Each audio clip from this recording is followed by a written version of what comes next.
Hi Anti-Society, welcome back to the Antisocial Planet, and today we are checking out the trailer for part 3 of the Thousand Year Blood War arc, and I am just super excited from this, not only because getting more Bleach episodes is always an exciting time, but also because I feel like we left off on a bit of a weird point, not just because of the whole Gon thing being weird at the very end after the credits, but also because all of the Quincy's got basically knocked out or down for the count, and then having Yua come to a very abrupt ending with his fight with Osha. And I was talking with a patron about how apparently there were production issues of some kind, so I can understand that. I'm willing to forgive, especially since this team has been doing such a good job with this series. And I say that as somebody who hasn't read that far in the manga, so this is me experiencing the story for the first time, but they've been doing such a good job. It has some of my favorite episodes in the last part, so I am super excited for part 3, even though I'm gonna have to wait a little bit. But we're gonna be checking out the trailer to just like feed that itch, because it's becoming an obsession. It's a problem, but let's get into this trailer. Okay, final deep breath. Let's see what this trailer is. It's only a minute, but it's gonna be a roller coaster. I can just feel it.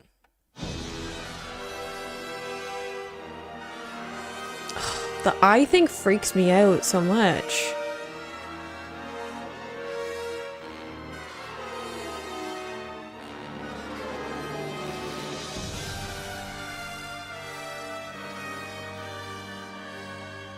Makes me think that we are in fact going to see them back again, because we're seeing clips of Yua fighting.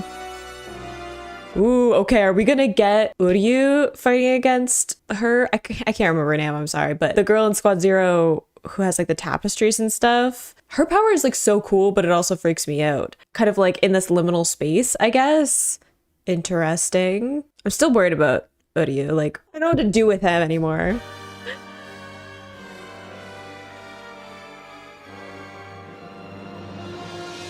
It's really interesting that this is like just music.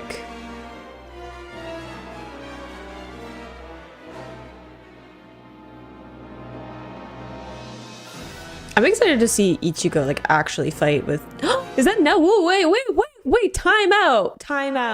Okay, what I'm excited to see Ichigo actually get to use his new like Zanpakuto and all of that. But did we have Nell? Who are we all getting back? Because I think we saw, like, we alluded to Grimjo coming back. There he is. Oh, no, do not show me Aizen. I don't need that tease. Okay, thank you.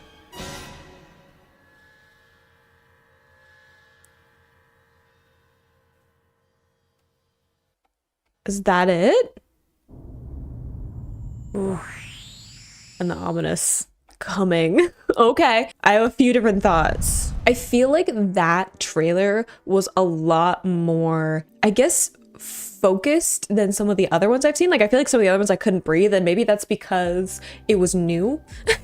You know, and I was just super excited about the whole series in general, that I was just like overexcited. But this one felt like it was very focused on this battle that's going to be happening at the Royal Palace, continuing, but with Ichigo getting involved with his friends, alluding to some of the other characters that didn't follow him and what that's going to mean for like the rest of Soul Society. We have some new faces coming, or some old faces coming back into this, which is exciting. I know that we had I think off-screen kind of shot of Grimjo where he was talking to, I think it was Sado and Hime when they were still in Huecomundo, like that. We had like a little reference to him, let alone the other members. Super excited to see Nell again, because she's one of my favorite characters, especially getting to see her in kind of like her full form as opposed to like the little kid form. So some old faces coming back into things.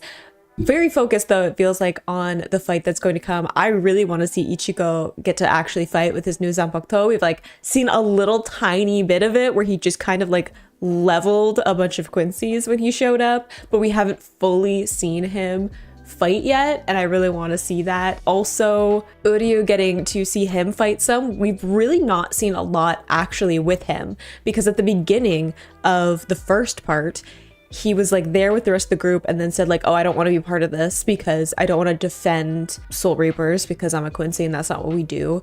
And then he found the book that his dad had and he kind of ran off, and then we found out that he had joined up with the Quincy's, but we haven't actually like gotten really any insight into him. Like we've just seen him in scenes where he is around the Quincy's and the Quincy's are like having discussions about him, let alone him like actually communicating what he's thinking and feeling.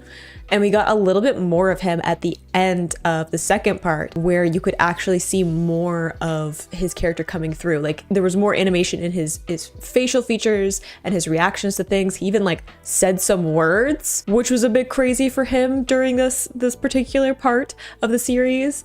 And it seems like we're going to be focusing in a little bit more on his story, which I'm very interested in because I want an explanation. I want him to tell me why we are making the decisions that we're making, because I disagree and I would like to see what his excuse is for all of this, because I feel like I'm owed some kind of explanation.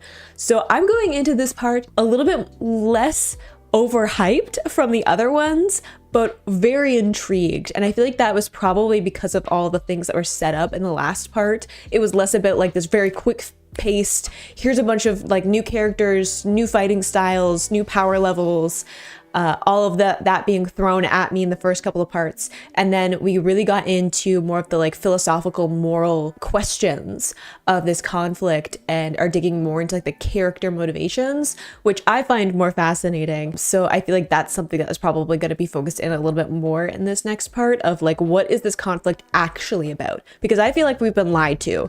So I really want to see where that's going to go and what kind of history we're going to find out with like Yua and the other Quincy's and how that relates to, you know, Soul Reapers, specifically Squad Zero.